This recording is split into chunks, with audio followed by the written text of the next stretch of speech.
আসসালামু আলাইকুম। আগের দিন একটা ভিডিও করছিলাম, ভালোই বিউটি হয়েছে, তাই ভাবলাম আর একটা চান্স নেই। হাসনাত আবদুল্লাহ ভাইরে একটা কথা কমু, সেটা হইলো ভাই আপনি আসলে কি চাচ্ছেন? আসলে আপনি কি পলিটিশিয়ান হবেন? হন, তাতে কোনো সমস্যা নাই।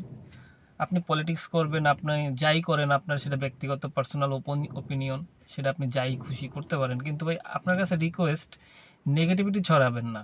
এটা আপনার প্রতি সম্মান রেখেই বলতে চাই। দেখেন ভাই, আপনারা হলো মোটামুটি এখন জাতীয় বীর, মানে দ্বিতীয় স্বাধীনতার এই যে একটা হিস্টোরিক্যাল মোমেন্ট ছিল, এই যে এত মানুষের ফ্রন্ট লাইনে, মানে আইকনিক একটা ক্যারেক্টার হিসেবে আপনারা ছিলেন।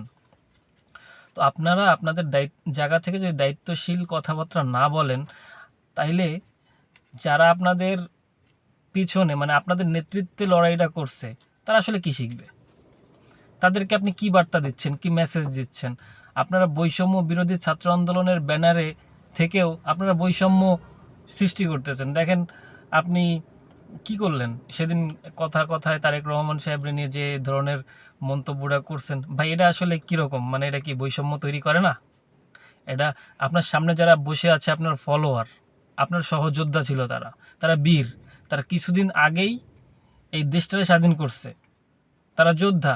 তারা আপনার কাছে গেছে কেন? আপনার ওইখানে জমায়েত হয়েছে কেন? আপনার কাছ থেকে কিছু দিক নির্দেশনা বা ওই রকম কোনো একটা মেসেজ তারা আপনার কাছ থেকে নেবে। তো সেইখানে যদি আপনি এই নেগেটিভিটি তৈরি করেন, তারা তো এই নেগেটিভ মেসেজটাই পাবে। এটা তো ভাই খুবই দুঃখজনক আপনাদের মতো মানুষদের কাছ থেকে। এটা খুবই হতাশাজনক ভাই।